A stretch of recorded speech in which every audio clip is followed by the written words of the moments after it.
किरण चौधरी जी का मैंने पहले भी कहा था, उनके साथ इंसाफ नहीं हुआ, उनकी बेटी के साथ इंसाफ नहीं हुआ। हम चाहते वो कांग्रेस में ही रहना चाहिए था, लेकिन उनके साथ भी बहुत ज़्यादती हुई। अब इस चीज़ को हम कैसे कहें, क्या कहें, उन्होंने फैसला लिया। कांग्रेस में रहते, हम साथ में काम करते तो अच्छा होता, पर अब क्या बोलें, उन्होंने एक रास्ता चुना है, उनको मैं शुभकामनाएं देती हूँ। मैडम, बैक टू बैक ऐसे सीनियर लीडर हैं कांग्रेस की, वो कांग्रेस को अलविदा कह चुके हैं। चौधरी रणजीत सिंह, अशोक तंवर, वीरेंद्र सिंह छोड़ के दोबारा वापस आ गए। दूसरे भी जो सीनियर लीडर हैं वो भी वापस छोड़ गए हैं। देखो, जहाँ तक कि जो वीरेंद्र सिंह की बात है, वो वापस आए हैं, हमें खुशी है। इंसाफ उनके साथ भी नहीं हुआ,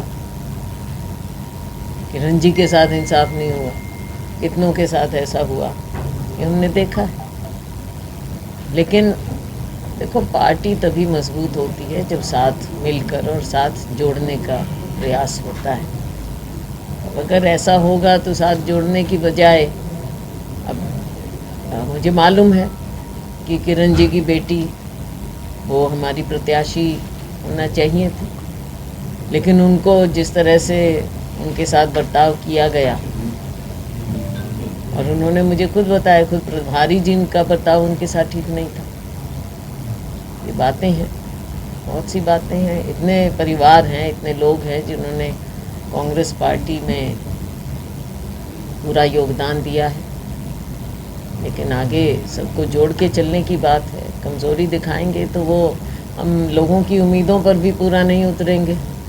सिर्फ परिवार पोषण से तो बात नहीं बनती ना, लोगों के बीच में जाना, लोगों की सेवा करना, कार्यकर्ताओं का ध्यान करना, ये भी बातें होती हैं। विशेष तौर पर उन्होंने अपने लेटर में व्यक्ति विशेष का जिक्र किया है कि उनकी मनोपली के कारण हम छोड़, उनका अनुभव है तो उन्होंने लिखा। तो मैडम, ऐसे में कैसे सर्वाइव कर पाएगी कांग्रेस विधानसभा चुनाव? आप कह रहे हो जनता पीड़ित है, बीजेपी से तो बिल्कुल पीड़ित है, आपके वरिष्ठ नेता जा रहे हैं। और विकल्प कांग्रेस पार्टी ही है। लोग देखो, पीड़ित भाजपा से है, विकल्प कांग्रेस ही है। इसीलिए मैंने कहा कि ये इस तरह की बातें हैं, पार्टी के अंदर भी हम इनको और भी बातें हैं जो हम उठाएंगे। सारी बातें प्रेस में नहीं कही जा सकती, कहनी भी नहीं चाहिए, लेकिन पार्टी फोरम में हम और भी बातें हैं जो उठाएंगे।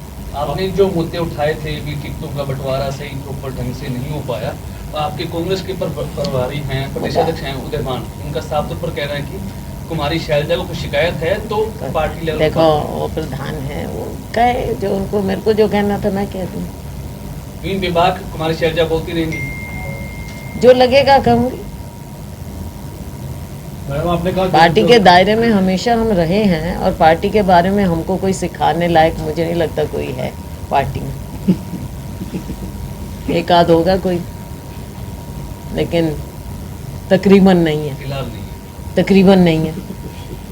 मैडम, किरण चौधरी जिस तरह से पार्टी में हम रहे हैं और पीढ़ियों से रहे हैं, एक दिन भी ना तो पार्टी से बाहर गए और ना सोचा और ना सोचेंगे। लोग इसलिए पार्टी में गर्दन ऊपर उठा के चलते हैं हम। आपका किरण चौधरी, और अहंकार से नहीं कह रही हूँ, पार्टी के प्रति समर्पित होके कह रही हूँ। आपका किरण चौधरी मैम से अच्छे संबंध रहे हैं, आप भाभी भी उनको कहते रहे हैं, आपने प्रयास नहीं किया कि वो रुके आपकी पार्टी में? को उन्होंने अपना फैसला अपने विवेक से लिया, जो भी है। बिल्कुल मैंने कहा आपको कि हम तो चाहते थे कि हम साथ रहें और साथ में पार्टी में मेहनत करें, क्योंकि उनका भी परिवार है, एक लेगेसी है, जो बंसीलाल की लेगेसी है और परिवारों की लेगेसी है हरियाणा में। तो इस तरह से एकदम ऐसा होना, बाहर से तो लोगों को पार्टी के अंदर ज्वाइन करवाते रहते हैं कि फलाने को ले लिया, नंबर गिने जा रहे हैं, और जो यहाँ के स्तंभ हैं उनको बाहर कर दो। ये तो कोई तरीका नहीं है। इस नुकसान की भरपाई मैडम कैसे करेंगे वाणी जी? अब पार्टी के कार्यकर्ता मिलकर काम करेंगे। बिल्कुल नुकसान तो हुआ, कैसे मैं कहूँ कि नहीं हुआ। जिस तरह से हरियाणा लेकिन में कार्यकर्ता फिर से पार्टी में काम करेंगे, सब जिस तरह से करेंगे। हरियाणा में कांग्रेस खाली होती जा रही है, क्या 24 का सपना पूरा हो पाएगा हरियाणा का?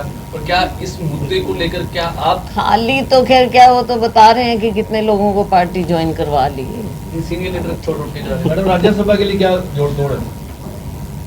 राज्यसभा अब आएगी, अब देखते हैं। मुझे लगता है कि जिस तरह से भाजपा में भी, इंडिपेंडेंस भी, दूसरी पार्टियां, इतनी खिचड़ी बन गई आज के दिन हमारे राज्य में सभी पार्टियों की स्थिति। तो अब देखते हैं, तो कोशिश तो होगी, कोशिश तो करेंगे।